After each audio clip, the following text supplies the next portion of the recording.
the way from the Eastern Shore, ladies and gentlemen, from Lawrencetown through to, I believe it's Harbour. Oh, Clam Harbour, I'm sorry. Not quite that far. We've got a little bit of a change coming up now. I understand that this is actually the first time that this next group has performed together. And I know he's pretty excited about doing it.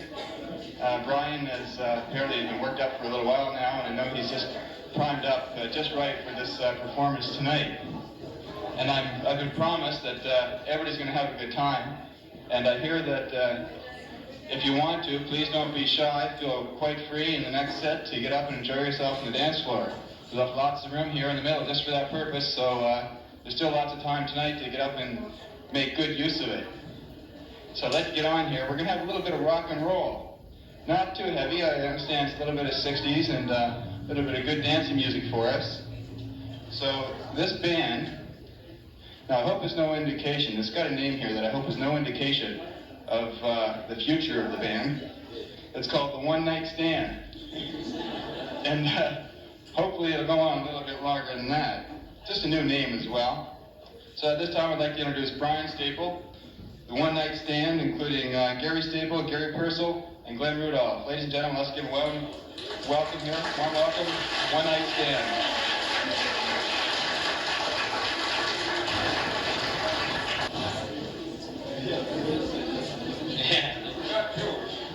Forgot.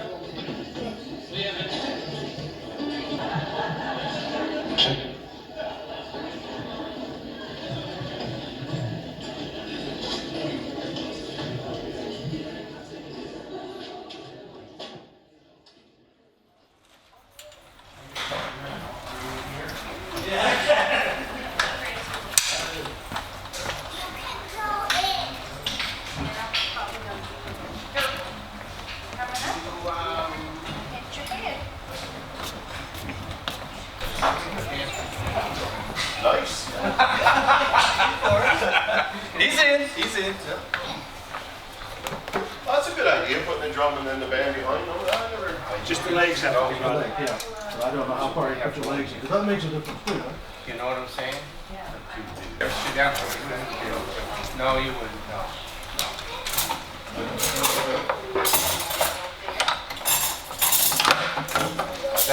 We need the other one. For ambiance.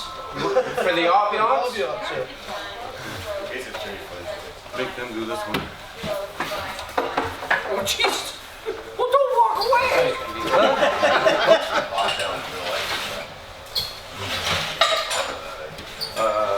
You flood the stage how you see fit. All right.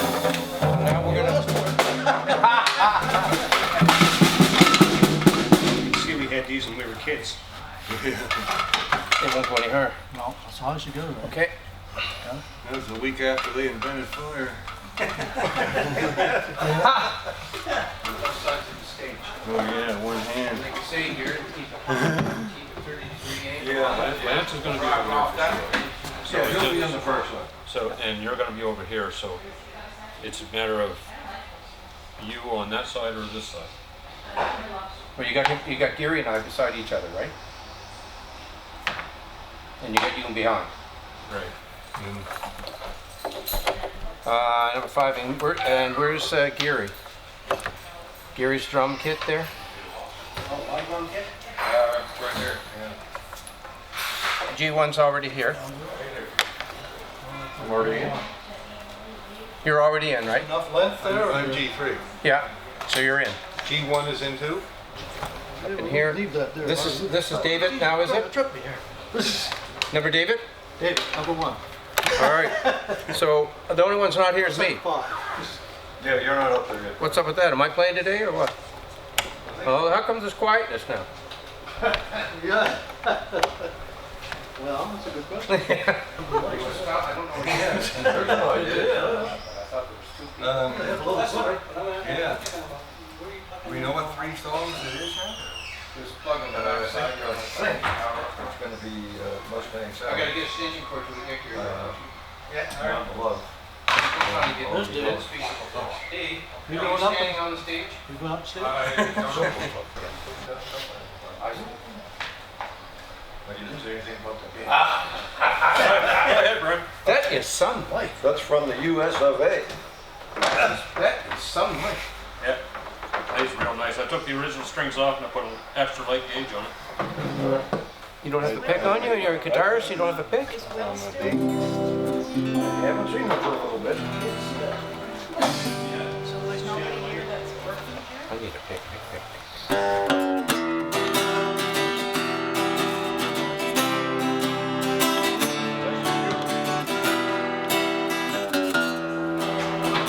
I don't care how much money I gotta spend. Gotta get back to my baby again. Is this an American model? Yeah, I bought it there Maryland? last week. Last week? So it is brand new. It is, yeah. Am I the first guy that had her? Well, besides me, yeah. Oh, seconds, I get it, yeah. Beautiful, David, beautiful. Nice, Dave. Look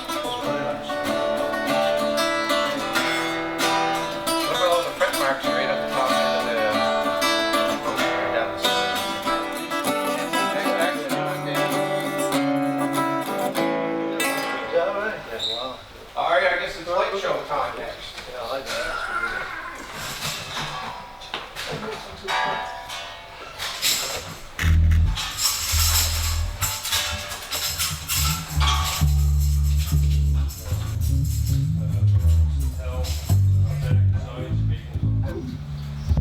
Walnut red.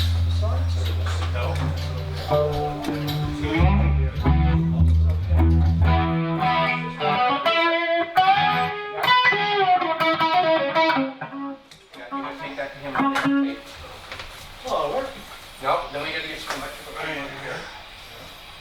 I'm gonna clean this mess up here. Where does this plug into? I want to know what's what. Okay, so what plug now, wherever your grids are,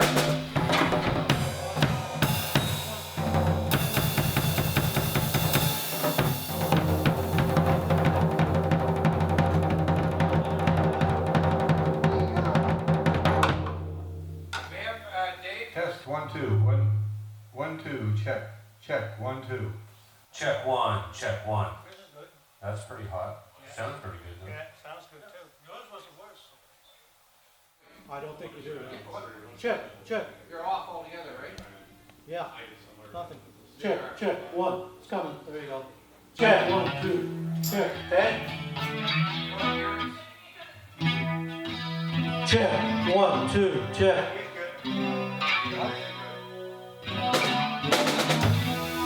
Check one, check one, check one. Check one, check two. Check one, check two.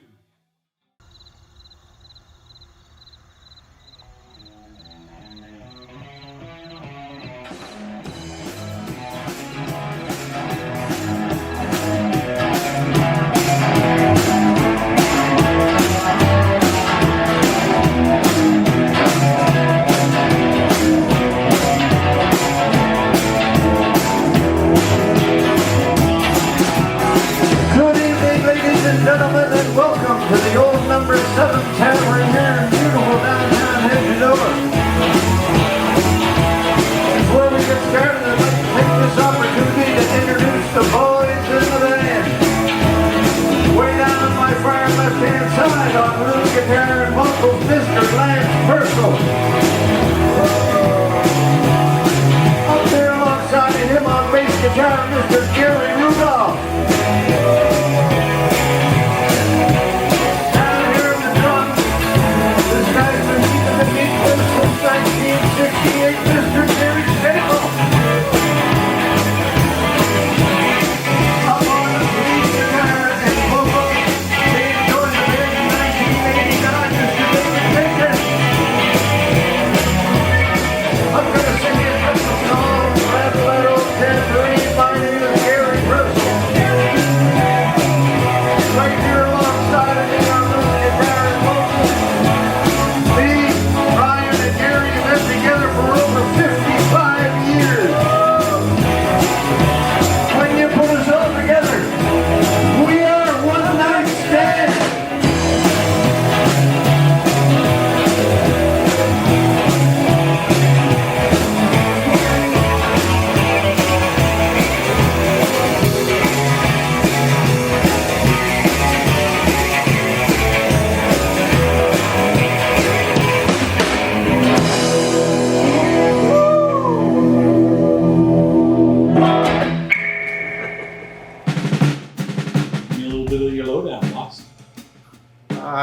Brian Staple, been here since 1958. G1, but we get to be personal's father, Walter, taught me, again, the very basics of classical music. I would give him the trophy for that. That was difficult to stay focused. Learning any instrument, it takes quite a while. I am self-taught. I learn by ear and by visual. Walter was able to get through the sawdust in my head that if you don't practice, if you don't keep at it, you will lose it. So I would give that to him. I was that kind of kid in the schoolyard that was last on the team to be picked. I also noticed that the Beatles had long hair and they were different. I think I was a little different too, possibly, with thick glasses and the like. But I soon realized that we could do sock hops. And I guess that's where it started. Doing the sock hops and starting to get a little bit of acknowledgement that, hey, that's the guys that play in the band. Back in 1967, Expo 67, Canada being 100 years old, they drove a caravan of 10 units all over Canada. And one of the locations was downtown Musquodoboit Harbour at the rink. The rink wasn't even built, it was just a ball field. For whatever reason, we were asked to open for that ceremony. And they asked us to come down and go on this stage. I mean, this is the first time I was ever on a stage for a sound check. And during that time, I got to see roadies for the very first time. It was amazing that they all had long hair and they're all musicians. To a country punkin that got to Halifax once a month, it was really an eye-opener. It was during that practice, we had a half an hour set, that they worked with us till we got it down pat. Later that night, we started at 7 o'clock. We had all the dignitaries coming and the trophies and the plaques were all being passed out. And then finally it was us to play. The first song was Bluebirds Over the Mountain and we destroyed it. It was a poor performance. We never played in front of anyone other than the school and sock hops, where you would have 50 people, maybe 60. There was 250 people standing in front of us. We were terrified. It was that one roadie, that one French roadie, that was on the backside of that stage, imitating what chord we needed to play in order to finish the song. That man right there is what drives me today to help someone else out that wants to learn the means of being a musician. I have to tip my hat to that particular person. Don't know who he is, don't know his name, but I just remember him coming to our rescue and pulling us for that 30-minute set. One Night Stand Band was an idea that we had come up with the guys in the community. My brother Gary and Gary Purcell, who we call G1 and G2, played in pretty well all the dance halls up and down the Eastern Shore. One of the unique things we had done was the Twin Oaks Hospital parades and the fairs and the like. We put a group together and put on a float and tow it down the street. And we're well known in the community by playing in different dance halls, of course, the parades. One Night Stand actually came to life around 1985. I had 2 children, 2 and 5-year-olds, 2 mortgages, and a truck payment. And I was having troubles making ends meet at the end of the month. A new bank manager come into the Royal Bank, made that phone call, and I had to go in the office and sit down and see if we could work out some type of a payment arrangement to make ends meet. After chugging with the numbers, he folds the folder over and says, "Now, Brian, I'm just new to the community, and we would like to have a fundraiser for the IWK. And I understand you're the guy in the know. You get a bunch of guys together. Well, immediately I thought of the same crew that we had on the floats and the braids and this sort. The first one was held at the Pacific Yacht Club, and it was quite a success. And then the second year was held at the rink. Again, it was quite a success. So that's the very beginnings of the One Night Stand Band, where it began.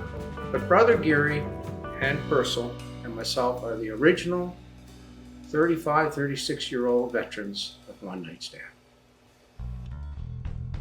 We mostly fooled around and just because I never had a kid at the time, and I would just set up some orange crates that Dad had in the store and put some tin-foil pot plates upside down, and we go in the barn and just imitate, I guess, and hit the strings and stuff like that. So we pretty much started pretty young together. We were just, our music varied over the years, but our rock and roll was our heart.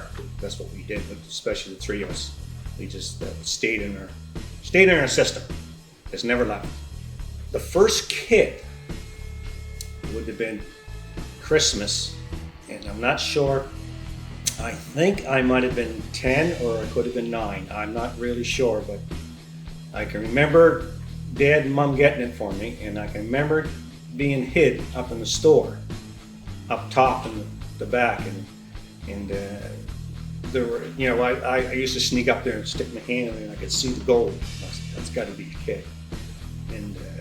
And I know a friend of mine he would probably be, I'd say, 6 years or 7 years older than I was. He was a drummer, and I know he told Dad what to get to start me off.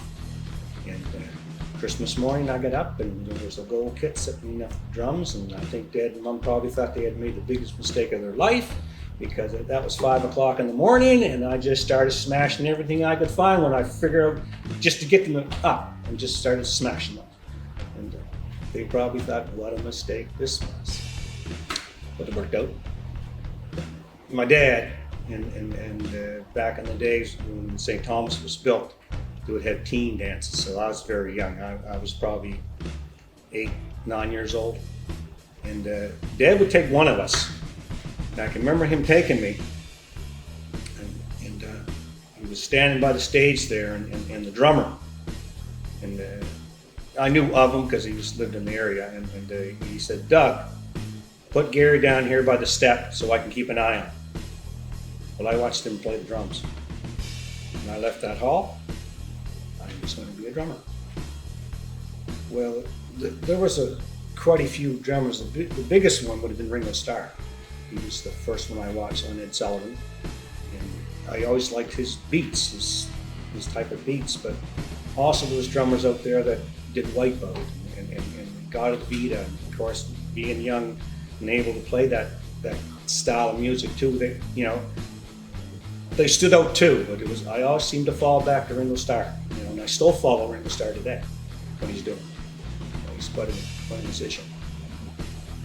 I was always very good with my gear. Like I never broke too much, like my first kit was the Christmas gift from Sears, and the second kit I got from Buckley's Music Center, and this kit was there, and I looked at it, and it had this white bubble look to it, and I noticed the lights on it, on the different shades, we turned colors. I said, "Gee, we're a psychedelic band. We have the light show. Those would be great." We went back a couple weeks later, and they were gone. And I told Ben, I said, "That's the type of drums I want." And he called Dad about 2 or 3 weeks later after. He said, "Yeah, I think I have the set of drums that your son wants." So of course Dad helped me out with the money. They were called Cornet Deluxe. I don't know if they were spin off from Rogers, or I don't know. But I've had them ever since. I'm thinking that was 69. His dad's car was a 69, and I got my license. And I've rebuilt them many times. I wish they could talk. We're here to celebrate Brian's 50th birthday. And again, thanks everybody for coming down here tonight.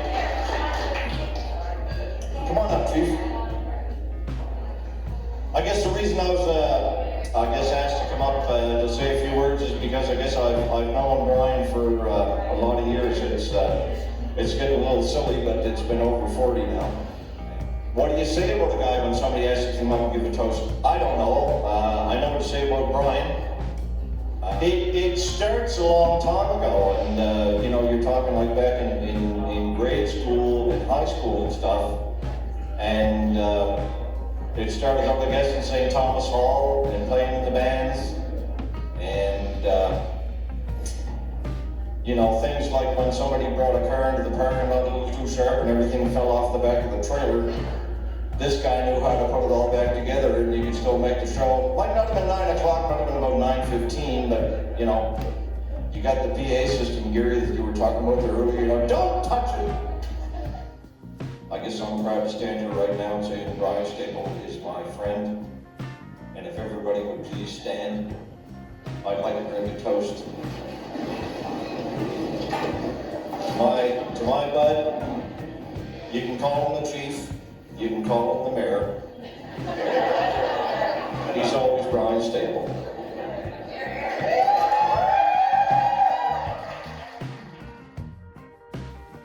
The founding members were myself, Brian, and Gary, our drummer. We had started out doing like we used to have the annual parades here in the summertime. And we started out, you know, building floats and rolling down the highway. And well, after doing that for a few years, we decided, well, you know, we think we got something here. So, and we got asked to play a gig. So then we decided to take it a little bit more serious than just being on floats on parade day. And we, the three of us kind of got together and were figuring out who else we could get to come in on this little excursion with us. We found some players and away we went. What got me going, my father was a classical guitarist. And he also played in a swing band. After the war, him and a few of his buddies got together and they started a band called the Mellotones. And I can always remember Saturday nights. They all congregated at our house before they took off for a gig. And I'll never forget it. They wore the blue blazers and gray slacks and, you know, the shiny black shoes. And, you know, of course I was that high, you know, where are you playing tonight, Dad? Oh, you know, we're at the McMahon Club or we're at the Lord Nelson or whatever. I guess as any kid, you wanted to kind of be like your dad. And that's what got me thinking, I get a little older, this is something I'm probably going to do. Well, I was a huge Beatles fan. And like any young person in the 60s, I guess they were my idols. And still are to this day. Even though, God rest them, two of them aren't with us anymore. But I mean, Paul McCartney's in his 80s and so is Ringo Starr, and they're right now as we speak on a North American tour, you know. So I'd say that's my inspiration is not only their, like they were one of the first bands to come along to write all their own material. Rolling Stones haven't got a patch on the Beatles. They'd be a good opening act.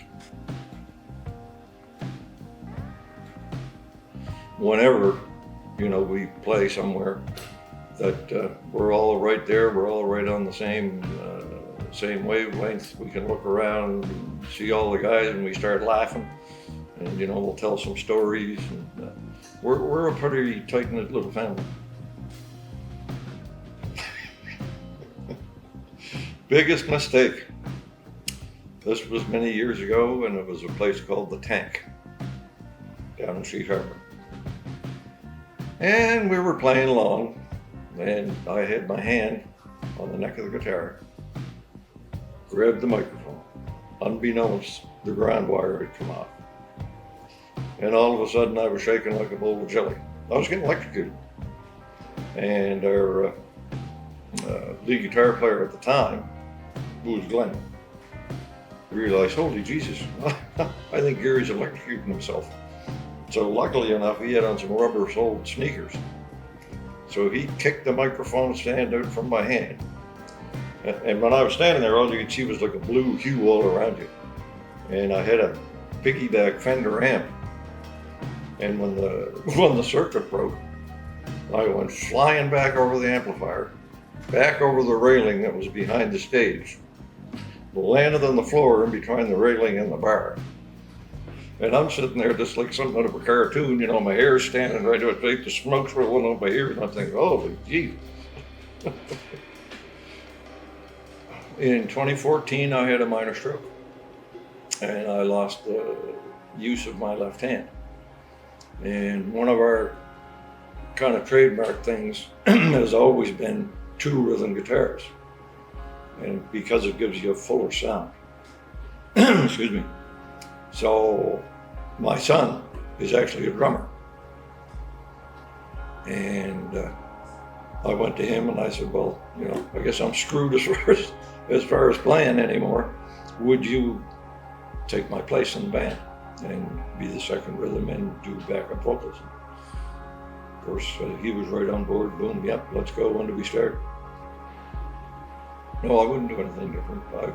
I've been fortunate enough to have been in a couple of really good bands and played just about all across Nova Scotia, and ended up with my best friends. Well, it's something that I love to do, and it took a long time. But I feel now that I'm in with the right bunch of guys. We're doing the right style of music. And it's just the camaraderie that we have together. And I'll keep doing this till the day I keel over and land on the floor, as long as I can stand up and yodel the tune. And hopefully it'll be with all these guys. And yeah, we got no signs of quitting yet. Okay, we're going to do one now. It was done by the Eagles back in the early 1980s, mid-1980s, I do believe. 83, 84, somewhere. Yeah, somewhere around there. Well, we'll say it's from around there. Yeah. Little tune called Already Gone goes something like this.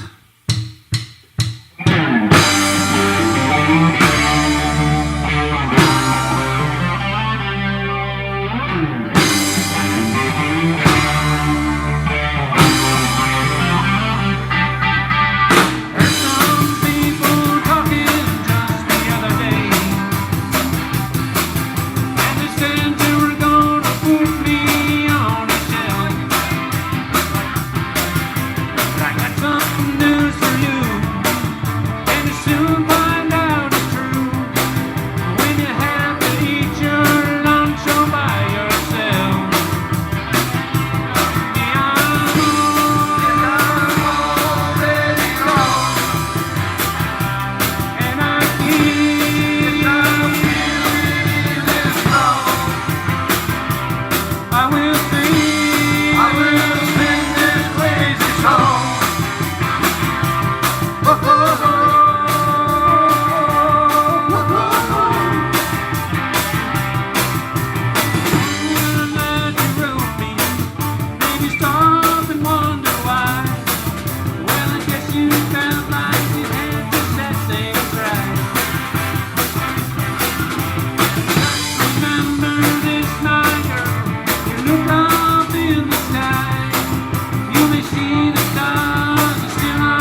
song we're gonna do was done back in 1964 by a chap by the name of Johnny Rivers. Stop that. He remembered his name. I'm impressed. Do it again. No, I want you to do it again. You want the one again? No, do it one more time. Johnny Rivers. Johnny Rivers. 1964. 64. Bang, bang. Jeez, I was 2 years old. Little tune called The Mountain of Love. Oh.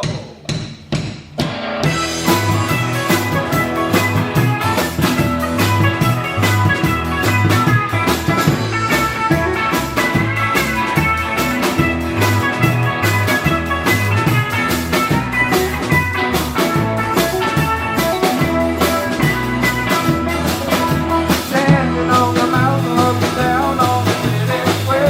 I feel it, you know, so pretty. Tears not falling from the mountainside. Many times a year, many times a night. Used to be so happy when we were in love. High on the mountain of love. Night after night, I've been standing here alone. So hard and the cold rain on. Praying that you're lonely and you come here too. Oh, but just like that, I give a glimpse of you. That's why I'm so lonely. Dreams are gone above. High on the mountain of love. Mountain of love, mountain of love. You're see the mountain of love. Just in the rain down the road. A million people love one of the birds. The big old people. Yeah, there's and all the field flowers. Where the bells are ringing, it could have been ours. That's why I'm so lonely. Dreams are gone above. High on the mountain of love. Take it away.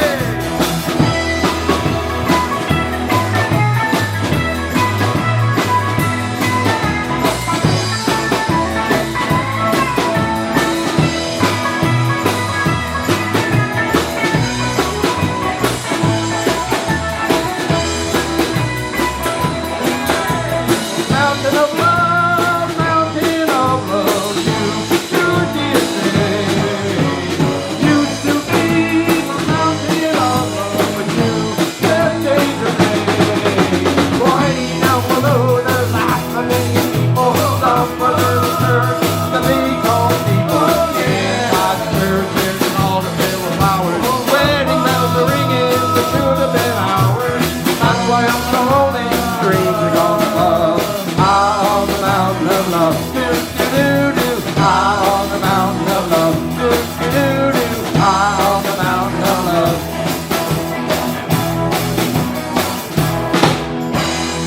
Mountain of love, the mountain of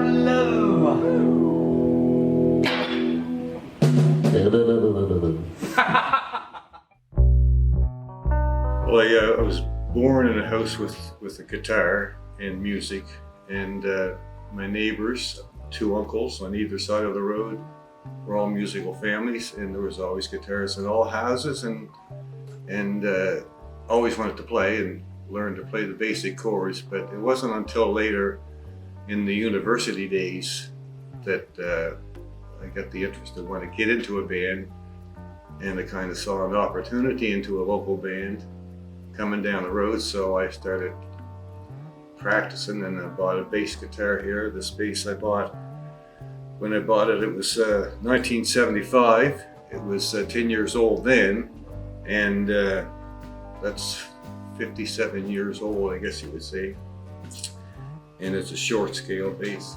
I had the opportunity to stay with my brother and his new wife in Halifax as I was going through university, and that was very fortunate for me. My brother, taking the guitar lessons, taught me the neck of the guitar, through the bass, through the bar chords and stuff. And they asked me one night, and I hadn't played really, but they had an opening in the band that night, and they needed me to fill in. This is starting out, never playing before. So anyways, that got me into it, and it never left my soul since, for sure. I think the very first concert I ever went to, it's a band you probably wouldn't suspect, was Lighthouse. And a very good band in there, Andy Kanish. And the lead guitar player, Skip Prokoff of that band, he played his guitar really low, down to his knees. And I thought that was cool. So when I started playing the bass, I got a strap made that I had my bass down really low. And that was my trademark for many, many years till my hands just couldn't bend around like that anymore. And I just did it the straight way, short. Everywhere I went, I had the railroad hat. Won't fit my head anymore, but I still have it. And in those days, you have a long hair. The longer the better.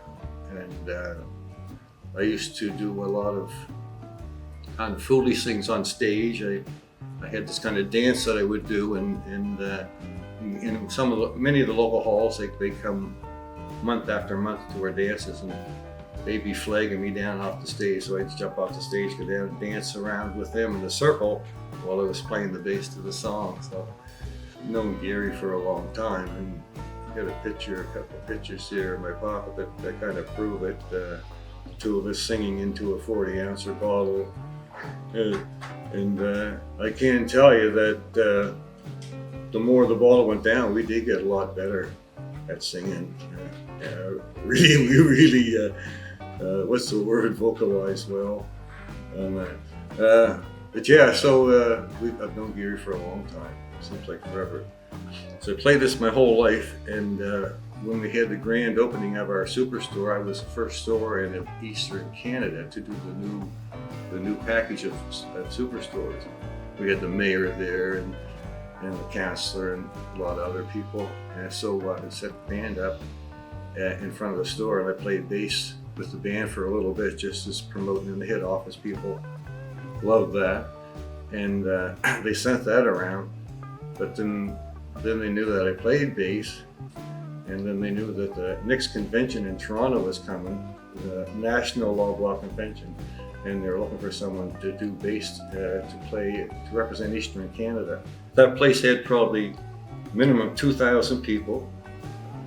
Got roped into doing that with a couple of guys doing 3 songs that we never did before. Practiced once, but went over it quite a bit. Anyway, we did it. Get on the stage, and the guy passes me the bass guitar, and it's a precision bass.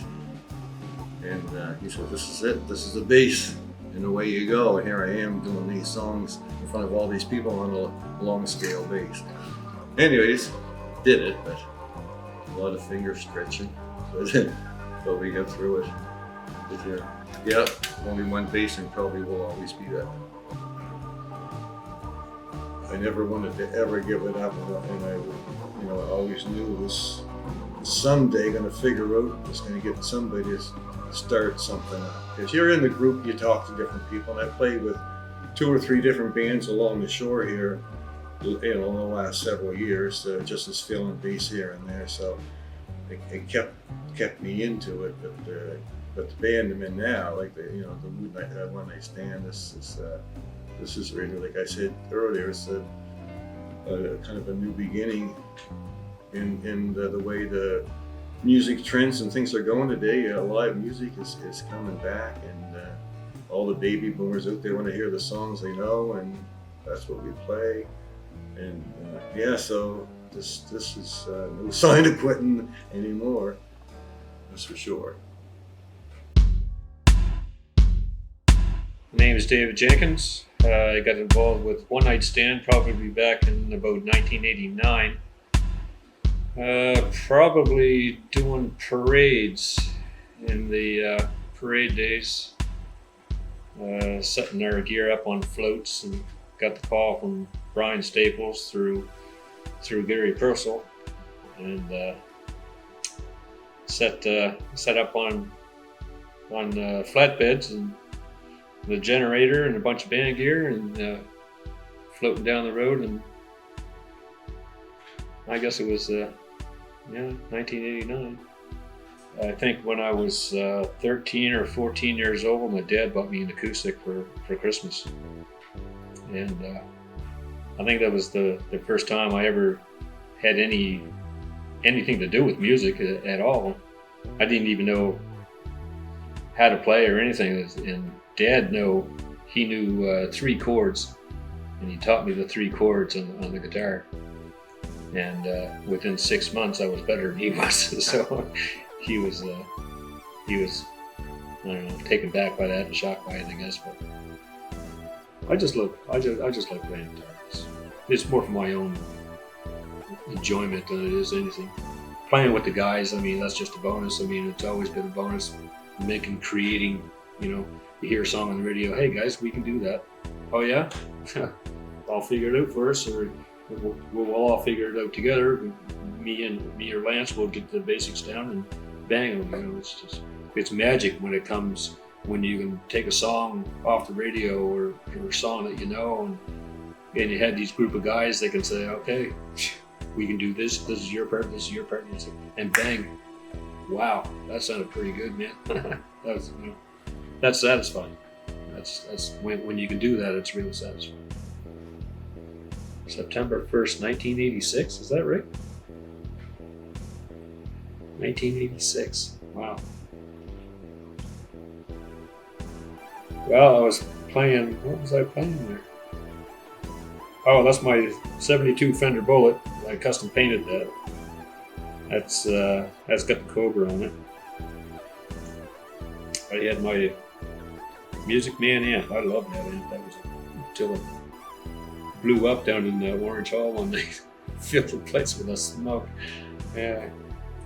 And when I say it filled the place with with smoke, it did. And it smelled chocolatey sweet. It was she cooked. I had to do the rest of the night playing through the PA systems. And I had hair back then and a mustache. That's pretty wild. Don't let anybody tell you you're good or bad. Just if you like what you're doing, if you're happy with what you're doing, just keep working at it. Just keep playing with it. And it'll take you to where you want to go. It's all in the frame of mind, you know. If you like what you're doing and if you concentrate on it, do your best. And do your best to make it sound good to you. It doesn't matter about anybody else. If it sounds good to you, play it.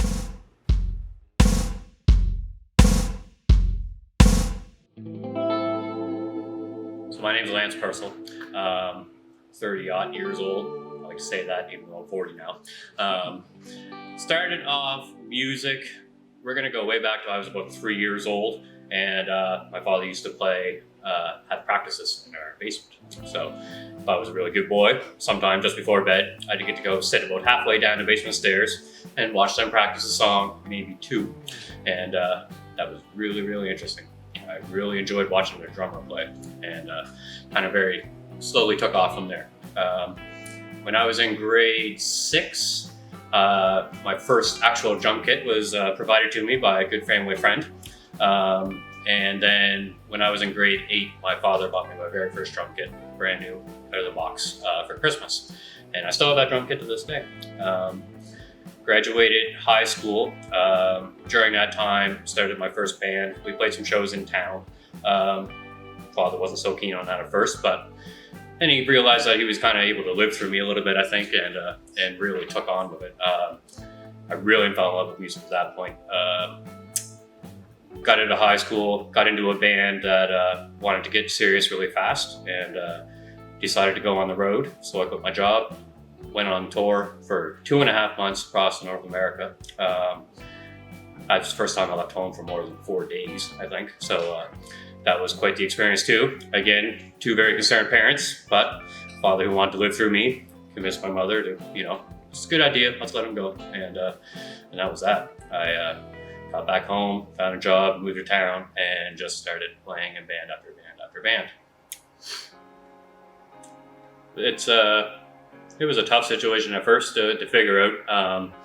None of us really knew exactly what was happening with Dad as such for the first even really year, before it got confirmed that he did take a couple of mini strokes and lost feeling in his hand. We weren't sure if it was ever going to come back. Turns out it isn't ever coming back. And being his left hand, he can't feel the strings on a guitar, so he was fortunately never going to play guitar again.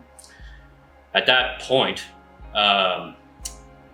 One Night Stand wasn't overly active, just doing little things here and there, maybe once a year, once every couple of years.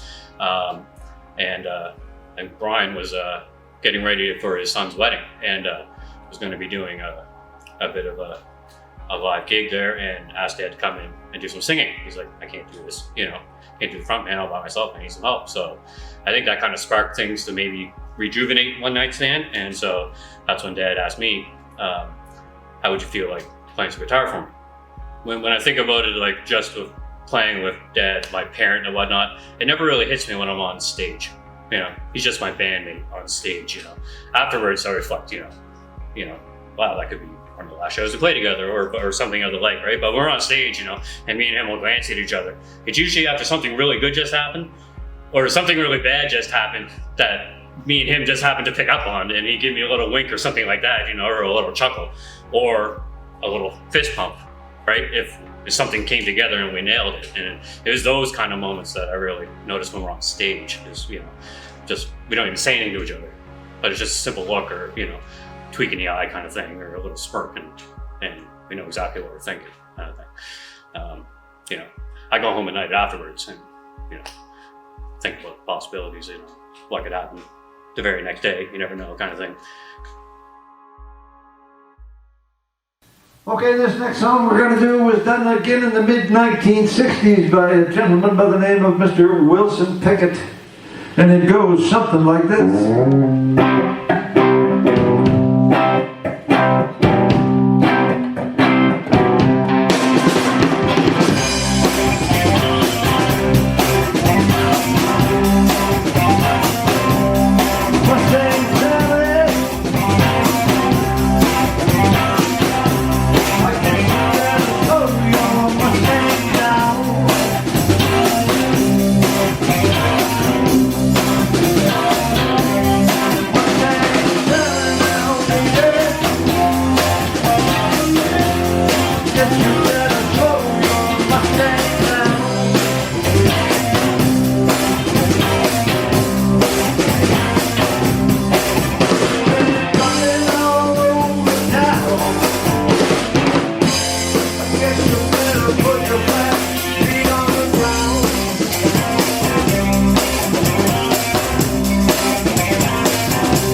What's the importance of making a documentary now about the band One Night Stand and everybody involved in it?